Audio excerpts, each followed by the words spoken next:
विज्ञान भैरव तंत्र के जो भी सूत्र हैं वो मनुष्य के जीवन को आमूल चूल रूपांतरण में ले जाने के लिए ये सूत्र जिन्हें हम ले रहे हैं ये अपने आप में अद्भुत हैं और बड़े ही रिवोल्यूशनरी हैं, क्रांतिकारी हैं। तो आज का पहला सूत्र लेते हैं। शिव कहते हैं, objects and desires exist in me as in others, so accepting let them be transformed. विषय और वासना जैसे दूसरों में हैं वैसे ही मुझ में हैं। इस तथ्य को स्वीकार करो और उन्हें रूपांतरित होने दो।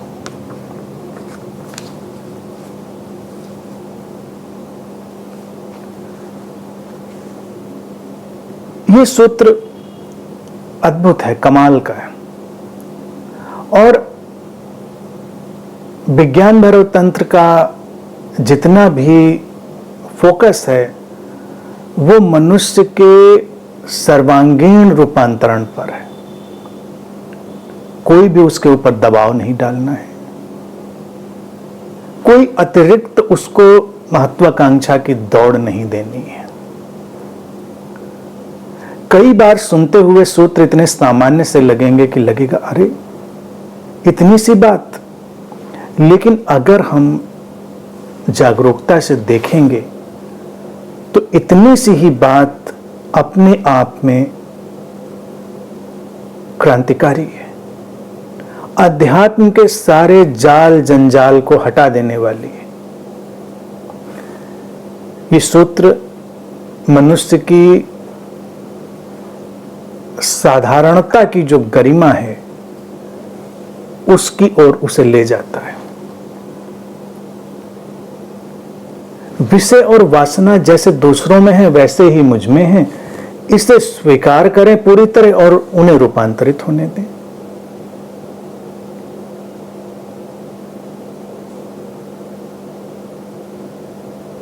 सारे धर्म इसके विपरीत मनुष्य को उलझन में डालते रहे। सारे प्रवचनकार भी उसको इसी दुविधा में डाल देते हैं कि तुमको कुछ अलग हटना है, तुमको कुछ विशेष होना है। और जो धार्मिक व्यक्ति होता है वो विशेष होता है, वो असामान्य होता है। ये साधारण होने की कला है जो इन सूत्रों में आ रही है और सारे लोगों के लिए संभावना है। अगर ऐसे सूत्र ना हो अध्यात्म जगत में तो सभी लोगों के लिए संभावना के द्वार नहीं खुलते, फिर तो कुछ विशेष चुने हुए चोजन फ्यू लोगों के लिए होता है। लेकिन ऐसी बात नहीं। अस्तित्व ने तो सबको बराबर संभावनाएं दी हैं, तो जब बराबर संभावनाएं दी हैं तो बराबर ही अवसर सबको मिलने चाहिए। मनुष्य की जो सबसे बड़ी बीमारी है यह सूत्र उसकी नब्ज पर हाथ रखता है कि तुम अपने को अलग कर लेते हो। जो सीकर है, साधक है, वो अपने को असामान्य मानकर अलग कर लेता है। अब ये अलग करना सकारात्मक भी हो सकता है, नकारात्मक भी हो सकता है। उसका देखने का नजरिया, एक नजरिया अपनी तरफ, एक नजरिया दूसरे की तरफ, दृष्टिकोण देखने का जो तरीका है। जैसे कि विषय और वासना जैसे दूसरों में है वैसे ही मुझ में है। ये जितना भी उतार चढ़ाव है व्यक्ति के अंदर, कई बार हमको लगता है कि दूसरों में तो है, मुझ में नहीं है, मैं तो इससे हटा हुआ।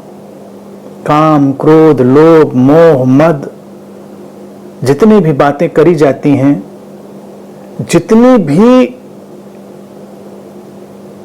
अध्यात्म के जगत में नकारात्मक अवरोधात्मक बातें करी जाती हैं, ऑब्स्टेकल वाली, वो दूसरों में होंगी, हमारे अंदर नहीं। एक ये पहलू हुआ।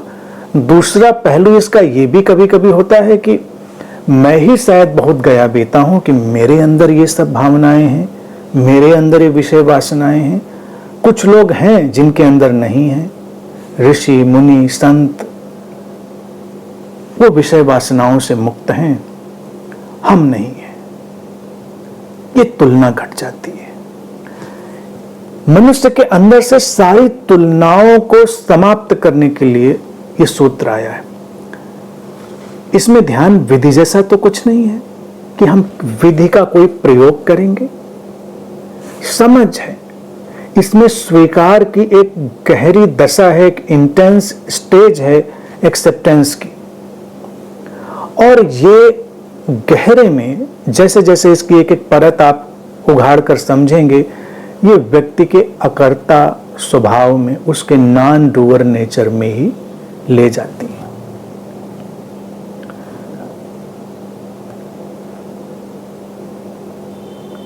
कोई भी आध्यात्मिक व्यक्ति अगर आप देखो, ध्यानी, साधक, वो कुछ ऐसा ही व्यवहार करता है जैसे वो तमाम चीजों से हट गया है, मुक्त हो गया है।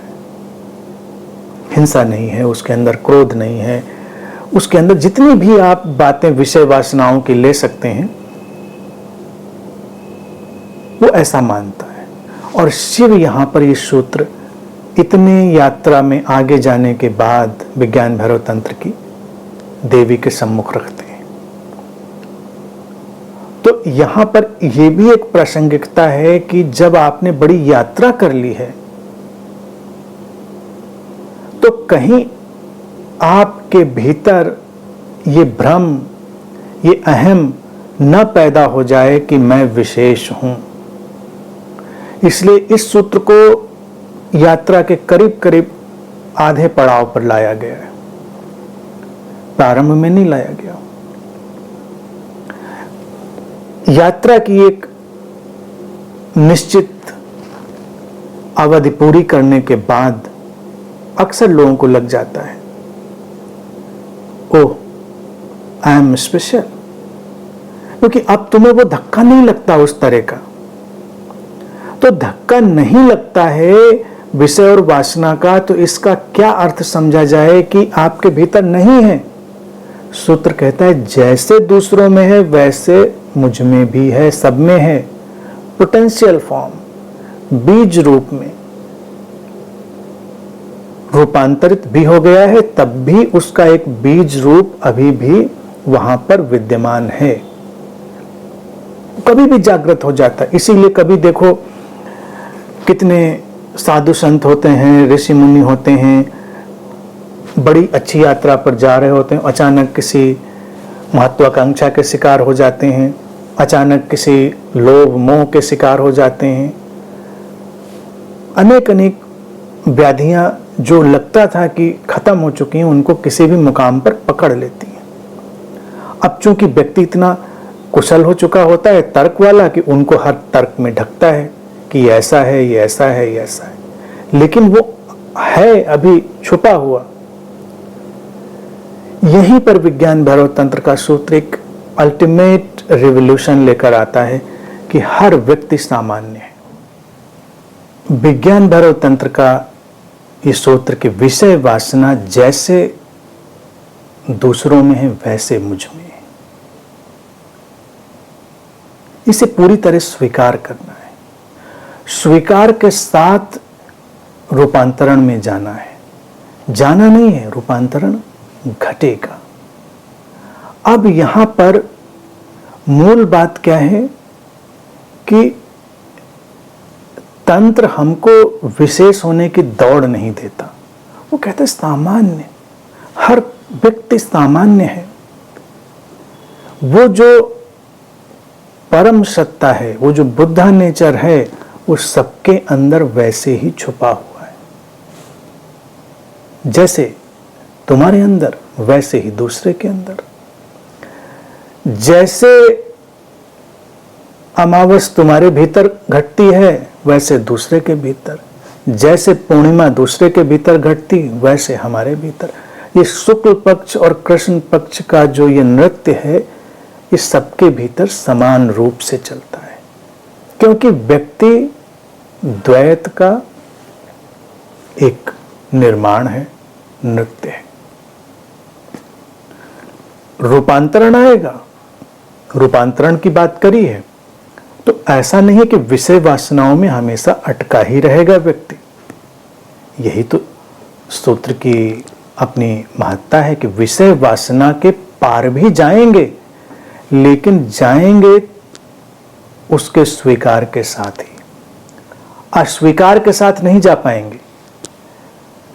अब इस बात को समझने के लिए यह समझना आवश्यक है कि अस्तित्व का जो ये विराट नियम है, उस अव्यक्त सत्ता की जो ये अभिव्यक्ति है, वो सबके भीतर अपने अपने ढंग से मैनिफेस्ट हो रही है, एक्सप्रेस हो रही है, अभिव्यक्त हो रही है, प्रकट हो रही है, अपने अपने ढंग से। उसमें तुम्हारे करने कराने के लिए बहुत कुछ नहीं है। तुम अपने चैतन्य को बस महसूस कर सकते हो, अधिक से अधिक सचेतन हो सकते हो, और जितना सचेतन होते जाएंगे उतना ही उसके रूपांतरणकारी आयाम में प्रवेश करते जाएंगे। ये सबसे महत्वपूर्ण बात। अब सब चीजें घटेंगी, तो विषय वासनाएं भी घटी हैं, उसके अंदर घटी, एक शरीर मन में।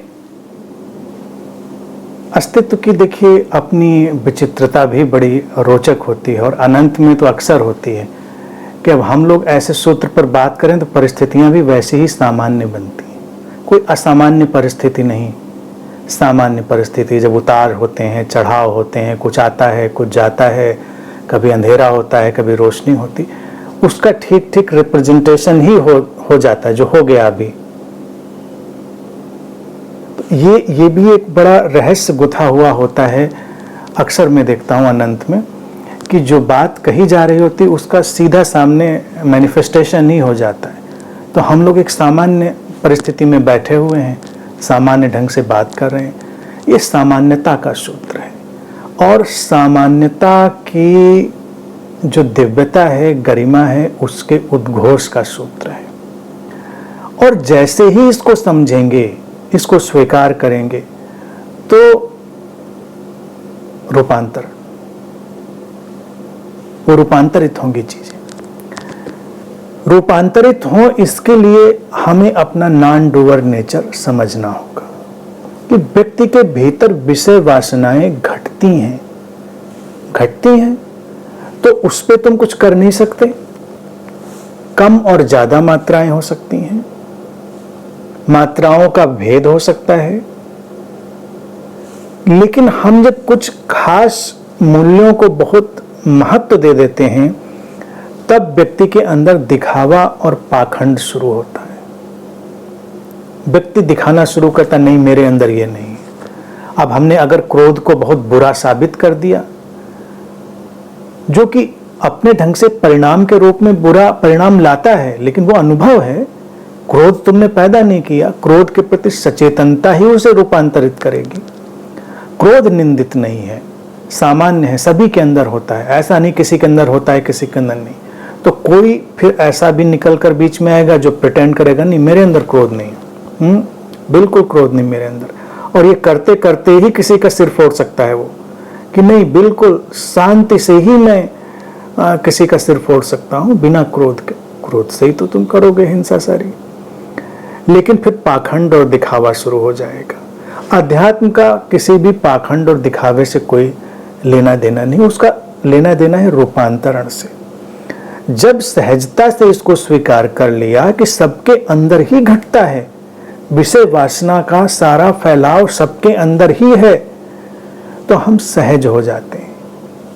हम न प्रशंसा में जाते न निंदा में जाते हैं।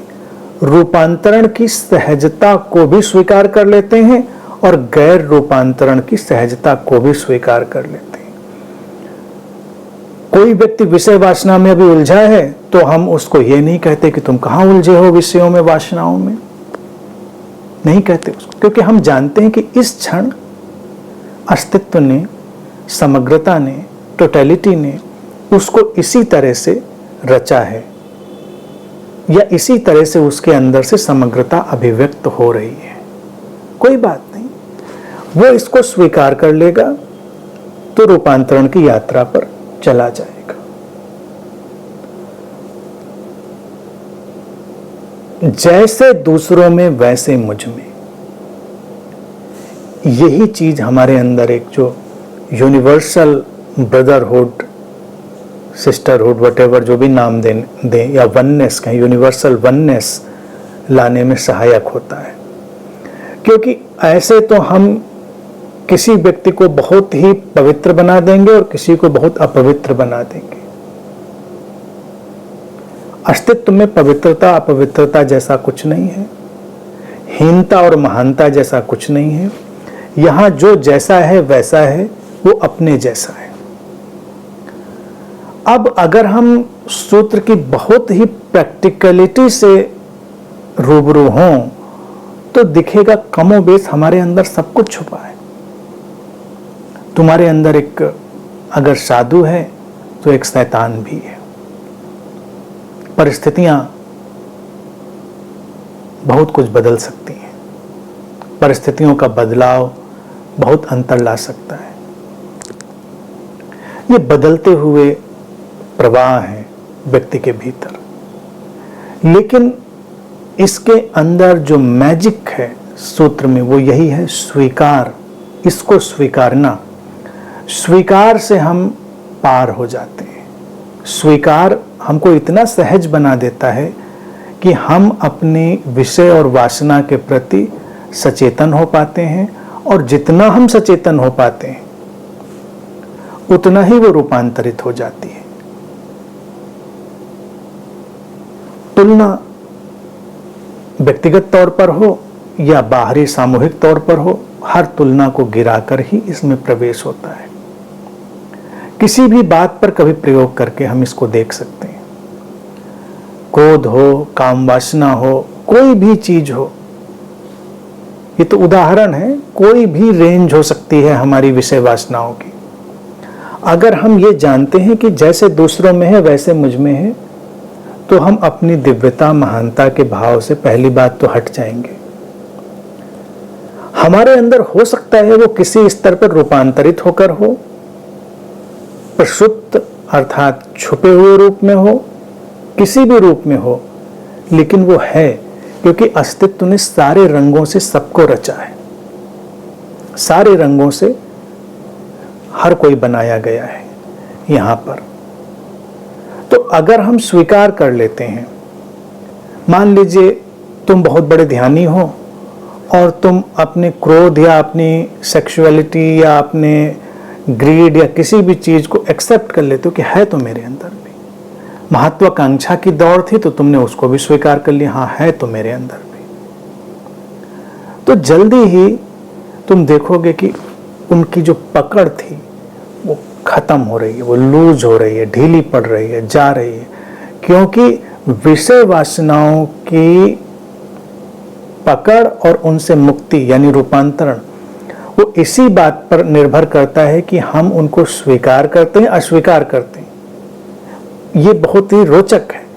हम उन्हें अस्वीकार करते हैं, वे हमको कस के पकड़ लेते हैं। हम उन्हें स्वीकार करते हैं, वो सहज हो जाते हैं, और जितना उनका रोल है, जितनी उनकी भूमिका है, वो करते हैं और विदा हो जाते हैं। हम उनसे भागते हैं तो हमारे पीछे भागते चले आते हैं। क्या लगता है कभी किसी को जो विषय वासनाओं में लिप्त होता है बहुत ज्यादा, वो उनसे भाग रहा है या उनमें जाने के लिए तत्पर हो रहा है? और जो विषय वासनाओं से दूर जा रहा है वो क्या कर रहा है, इस पर हम कभी गौर से नहीं देखते।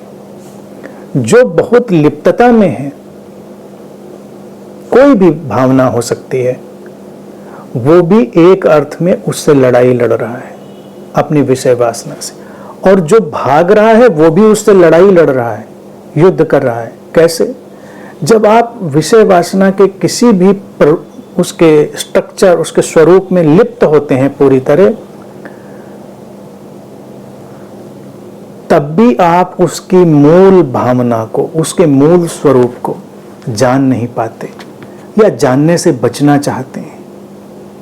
तो जल्दी से जल्दी आप उससे गुजर जाना चाहते हैं। जैसे किसी अंधेरी सड़क से आपको जाना पड़ रहा है और आप अचानक गाना गाते हुए या तेजी से दौड़ते हुए उधर से निकल जाना चाहते हैं। निकल जाते हैं, निकल गए, बात खत्म हो गई।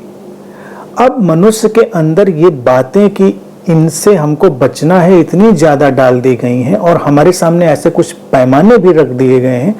कुछ लोग हैं जो इनसे मुक्त हैं। हाँ, मुक्त हैं, लेकिन वो मुक्त इसलिए नहीं है कि वो विशेष हैं। वो मुक्त इसलिए हैं क्योंकि पूरी तरह सामान्य है, अति सामान्य है अपने स्वीकार की वजह से। तो जिनको हम मुक्त मानव कहते हैं, लिबरेटेड सोल्स कहते हैं जिनको हम, वो अति सामान्य लोग हैं। उनमें कुछ भी असामान्य नहीं है। वो इतने सामान्य हैं कि मुक्त तो होना ही था। तो ये जो अंधेरी सड़क पर दौड़ कर निकलना है, ये भी लिप्त होना है। तो तुमको, हमको, इसको, उसको, किसी को भी मान लो क्रोध पकड़ा, तो क्रोध से हम पहले से ही एक निंदा भाव में हैं। हम पहले से ही उसको अच्छा नहीं मानते। अब उसने पकड़ लिया तो हम उसका कुछ कर भी नहीं सकते। हम कर भी नहीं सकते, हम उसके आवेश में खींचे भी जाते हैं। तब हम जल्दी से उससे निकल जाना चाहते हैं, चाहे क्रोध को एक्सप्रेस करके, अभिव्यक्त करके, चाहे उसको सप्रेस करके, दमन करके, किसी भी फॉर्म में। और उसके बाद हम बिल्कुल बुद्ध होकर बैठ जाते हैं कि ठीक है, वो वक्त की मांग थी, जरूरत थी, बहुत ही धर्म युद्ध था, कल्याण का काम था, जिसलिए हमको क्रोध में जाना था, तो हम गए। लेकिन हम क्रोध वाले व्यक्ति नहीं हैं, हम क्रोधी नहीं हैं। हम अपने को ये समझा लेते हैं। लेकिन जब हमारे अंदर क्रोध उठे और हम उसको ऐसे देखें कि इस शरीर मन में क्रोध उठता है, इस शरीर मन डिजाइन है इस मात्रा की, इस मात्रा की या इस मात्रा की क्रोध की भावना के उठने के लिए। ये शरीर मन डिजाइंड है काम वासना की इतनी इतनी इतनी किसी भी मात्रा के लिए, क्योंकि हर शरीर मन में किस मात्रा में कौन सी विषय वासना अभिव्यक्त होगी ये कोई जानता नहीं, अस्तित्व तय करता है। तो वो अपने आप आएगी, अपने आप जाएगी। अगर हम उसके प्रति एक्सप्रेशन में नहीं गए, सप्रेशन में नहीं गए, उसकी अभिव्यक्ति और दमन दोनों से थोड़ी देर रुककर सामान्य होकर देखा, वो रूपांतरित होने लगते हैं। विषय वासनाओं का जो रंग ढंग है, वो जैसे हम कभी बंदरों से व्यवहार करते हैं या और भी कुछ ऐसे जानवर होते हैं, बंदर तो खास तौर से यही काम करते हैं, वैसे ही होता है। बंदर कहीं हैं, तुम्हारे ऊपर जरा सा उन्होंने ऐसे किया, खो, और तुम भागे, फिर तुम्हें भगा लेते हैं पीछे पीछे। बंदर खो करें, तुम भागो नहीं, तुम खड़े रहो, उनको देखते रहो, ना गुस्से से ना प्यार से, सामान्य। बंदर थोड़ी देर में निराश हो जाता है, अपना सारा उछल कूद करके फिर वो अपने काम में लग जाता है। उसको लगता है इसको कोई फर्क ही नहीं पड़ता। बंदर था, तुम थे, बंदर का आक्रमण था, लेकिन तुमने सहजता, दृढ़ता, धैर्य से, पूरी सचेतनता से उसका सामना किया और वो बंदर अपने काम में लग गया। तो विषय वासनाएं भी ऐसी ही होती हैं कि जब वो आती हैं, वो क्यों आई हैं, इस समय उनका अपना कुछ मंतव्य होगा, उनका कुछ अर्थ अभिप्राय होगा, कुछ यूटिलिटी होगी। आप कोई कहेगा विषय वासनाओं की भी कोई यूटिलिटी होती है क्या? तो होती है, क्यों नहीं होती? हर चीज की यूटिलिटी होती है। अस्तित्व बिना यूटिलिटी के, बिना उपयोगिता के हमें कुछ भी नहीं देता। एक बात तो ये समझ लेनी चाहिए। और ये जितना भी स्ट्रक्चर बना है, ये बना ही इसलिए है कि उसी से कुछ निर्मित होकर आगे जाएगा। लेकिन ये स्वीकृति रूपांतरित करेगी। मनुष्य इसके स्वीकार से डरता रहा है और उसके स्वीकार न कर पाने के कारण ही एक धार्मिक आडंबर और एक धार्मिक पाखंड बनता है। उस धार्मिक आडंबर और धार्मिक पाखंड की वजह से लोग वहां तक पहुंच नहीं पाते। जैसे हमने बुद्धों ऋषियों की भारत में ऐसी कोई परिकल्पना नहीं दी, क्योंकि भारत जैसे देश में तंत्र की जो समझ थी वो हवाओं में थी, जनमानस में व्याप्त थी। लेकिन फिर जब कल्टीवेटेड कोई उसको बनाना चाहता है तो उसको फिर वो बड़े अलग ढंग से कार्व करेगा, वो सोचेगा, रखेगा, चीज़ों को अच्छी पैकिंग में बनाएगा, तब चीज़ें बदल जाती हैं। कैसे? जैसे कि हम कहेंगे कि जो बुद्ध है क्रोध नहीं करता, उसको कभी क्रोध नहीं आता। जो बुद्ध है उसको ये नहीं होता, वो नहीं होता, ये हम बहुत सारी चीज़ें ऐसी बनाएंगे। और अगर वो आएगा तो हम कहेंगे बुद्ध नहीं है, क्योंकि वो उससे बाहर नहीं गया, रूपांतरित नहीं हुआ। भारत ने साहस करके ऐसी स्थितियों का निर्माण किया। अब साहस में देखिए हम कई उदाहरण इसके सामने रखते हैं, रोचक हैं, समझने में बड़ा अच्छा लगेगा। ये भारतीय दर्शन का साहस है, मैं हमेशा कहता हूँ। हम अपने यहाँ ऐसे ऋषियों का वर्णन करते हैं जो क्रोध से कभी भी आग बबूला हो सकते हैं। विषय वासना ही तो है क्रोध। अब जैसे दुर्वासा जैसे ऋषि हैं, कहानियां उनको थोड़ा अतिरेक में ले जाती हैं, अतिरंजित करती हैं, एग्जैगरेट करती हैं कि किसी भी बात पे भड़क जाएंगे। नहीं, किसी भी बात पे भड़क नहीं जाएंगे। कहानी ये बताना चाहती है कि ये एक ऐसा ऋषि है जिसका बॉडी माइंड डिजाइंड है इस तरह से कि उसमें एंगर, क्रोध बड़ी सहजता से, बड़ी ही नेचुरली एक्सप्रेस हो जाता है। लेकिन हम उसको कहते संत ही हैं, बहुत पहुंचा हुआ ही कहते हैं, उसको सिद्ध ही कहते हैं। है सिद्ध, क्रोध की तरंग उठ जाने मात्र से वो असंत तो नहीं हो जाता। लेकिन हमने एक काल्पनिक छवि बनाई है कि नहीं उठना चाहिए। और तंत्र, विज्ञान भरो तंत्र के सूत्रों की आधी यात्रा के बाद देवी से शिव कह रहे हैं कि जैसे दूसरे में है वैसे ही मुझ में है, ये जानो। तुम अलग नहीं हो, इतना विशेष नहीं हो कि तुम्हारे अंदर नहीं है कुछ भी। मात्रा अलग हो सकती है, स्वरूप अलग हो सकता है, लेकिन वो है। हमने विश्वामित्र जैसे ऋषियों का भी वर्णन किया। किसी अप्सरा के प्रेम में पड़ जाते हैं, ऋषि हैं, प्रेम में पड़ जाते हैं, पढ़ सकते हैं। काम वासना उठी, उठ गई, होगी उनके सिस्टम में। किसी के सिस्टम में नहीं है तो नहीं है, नहीं है तो ये कोई विशेषता नहीं है ये कोई विशेषता नहीं, ना ये निंदा है ना वो विशेषता। तो यहाँ पर अलग अलग रंग के अलग अलग फूलों की खिलावट है। फिर भारत में हम भगवान कृष्ण जैसा एक प्रतीक गढ़ते हैं। उनकी देशनाओं को कहानियों में पिरोया गया, उसको देखें। हम उनको पूर्ण कहते हैं और उनके अंदर सारे रंग दिखा देते हैं। शांत हैं, प्रेम पूर्ण हैं। आमतौर से उनका डिजाइन नहीं है क्रोध का, लेकिन जरूरत हो तो आता भी है। जरूरत हो तो हाथ में सुदर्शन चक्र भी उठ जाता है, युद्ध के मैदान में और भाग भी लेते हैं। साहसी हैं, बलशाली हैं, नीतिज्ञ हैं, कुशल हैं, भयमुक्त हैं, लेकिन कभी मैदान छोड़कर भाग भी लेते हैं।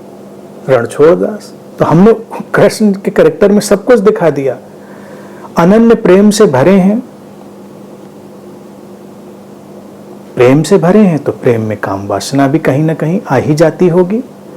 तो बच्चे कहाँ से हो गए उनके, जो दर्शन दिखाता है कहानियों में, बच्चे भी आ गए। अब अगर कोई कहे नहीं कृष्ण तो ऐसे प्रेम में जीने वाले व्यक्ति रहे होंगे जो बिल्कुल पारगामी है। हाँ, वो भी है, ये भी है और वो भी है, सारे रंग हैं उस पे। कहीं कहीं पर नीति में झूठ भी है, कहीं कहीं पर सच भी है। अब उनके अंदर इन चीजों की महत्ता क्या बनी? रूपांतरण, कि वो इन मनोभावों का उपयोग कर लेते हैं बृहत्तर कल्याण में, लार्जर बेनिफिट में। आम व्यक्ति क्या करता है, वो मनोभावों के साथ घिसटता है, और जो जागृत व्यक्ति हो जाता है वो मनोभावों को देखता है विषय वासनाओं को और उनका उपयोग कर लेता है। एक स्थिति है रूपांतरण के पहले विषय वासनाएं व्यक्ति का उपयोग करती हैं, और रूपांतरण जब घट जाता है, यानी कि ये विषय वासनाएं एक अलग रूप लेती, बड़ा सूक्ष्म सटल सा, तो फिर वो जागृत व्यक्ति विषय वासनाओं का उपयोग कर लेता है जैसी जरूरत पड़ जाए। और इसका अंतिम परिणाम क्या होता है व्यक्तित्व के रूप से? कोई निंदा नहीं, कोई प्रशंसा नहीं, किसी के ऊपर कोई आक्रामकता नहीं, क्योंकि वो जानता है अपनी महानता की उससे पीड़ित नहीं है। साधु संतों को देखो, ऐसे झूमते रहते हैं, ऐसे हिलते रहते हैं अपनी महानता के दंभ से कि उनको लगता है कि बाकी लोग तो पता नहीं किस विषय वासना के दलदल में पड़े हुए। सूत्र कहता है कि तुम भी हो, सूक्ष्म हो, सटल हो, रूपांतरित हो, ट्रांसफॉर्म्ड हो, कैसे भी हो, लेकिन अलग नहीं हो। क्योंकि जब तक हो शरीर मन में, तब तक द्वैत की जो लीला है वो टकरा रही है इस शरीर मन से। उस द्वैत की लीला के, उस ड्युअलिटी के प्ले के कोई भी रंग सामने निकलकर आ सकते हैं। और अगर मान लो आज रूपांतरण घटा है, विषय वासनाएं एक अलग रूप में चली गई हैं, तो कल थी, कल तुमने उनको देखा था। तो संत जो है वो अच्छे से जानता है कि सभी के अंदर चलता है, इसमें कोई खास बात नहीं किसी को निंदा में डाल दिया जाए। आज अगर संत ज्ञानी है तो कल मूढ़ भी था, तो किसी की मूर्खता को देखकर वो निंदा नहीं करता, विचलित नहीं होता। ये जो अंतर्दृष्टि है ये बहुत बड़ा बदलाव लाती है। तंत्र के इस सूत्र के आधार पर इतना सहज बदलाव घटता है कि हम कल्पना भी नहीं कर सकते, वो अकल्पनीय हो जाता है। सामान्यता का उद्घोष, साधारणता का स्वीकार, और उस साधारणता से पाखंड का विदा हो जाना, उस स्वीकार से ही पाखंड विदा हो जाता है। नहीं तो सारा धर्म पाखंड का ही एक रूप बन जाता है। दिखावा करो, किसी न किसी रूप में दिखावा हो जाएगा। दिखावे के लिए नहीं है, सहज है। ये सहज रूपांतरण का सूत्र है, और इतना अधिक समभाव का, यूनिवर्सल वननेस का, जागतिक ऐक्य का, एकता का और कोई दूसरा सूत्र नहीं होता। इसीलिए मैंने कहा ये बहुत क्रांतिकारी बात है, सामान्य बात नहीं है, और अतिशय करुणापूर्ण है। अगर हम करुणा की बात करते हैं तो इससे अधिक करुणापूर्ण और कोई भी बात नहीं है। क्योंकि जब इस अंतर्दृष्टि से हम किसी को भी देखते हैं, तो आज हमने रूपांतरण को देख लिया है, लेकिन हमने उस उतार चढ़ाव को भी देखा है। तो किसी दूसरे के अंदर देखकर हमारे अंदर निंदा या प्रतिक्रिया नहीं उठती, एक करुणा उठती है। अगर हमने क्रोध की आग में अपने को जलता हुआ देखा है और फिर उससे हमने अपने को रूपांतरित होता हुआ देखा है, और आज वो क्रोध की आग नहीं जलती है, वो करुणा में बदल गई है, तो जब हम किसी दूसरे के अंदर देखते हैं तो हम ऐसे नहीं देखते हैं कि ये क्रोधी है, ये भटका हुआ है। हम बस यही देख पाते हैं कि उसके अंदर एक क्रोध की आग जल रही है जो उसको नुकसान पहुंचा रही है, उसको जला रही है। अब ये करुणा का भाव और उस निगाह से उस व्यक्ति को देख लेना उसको बदल देता है। कभी घर में इसका प्रयोग करके देखें। कोई लड़ता है, एकदम से उफनता है, तो हम भी तुरंत कमर कस लेते हैं। बड़ा मतलब ऑटोमेटिक सा होता है, उधर कोई उफना हम भी उफने।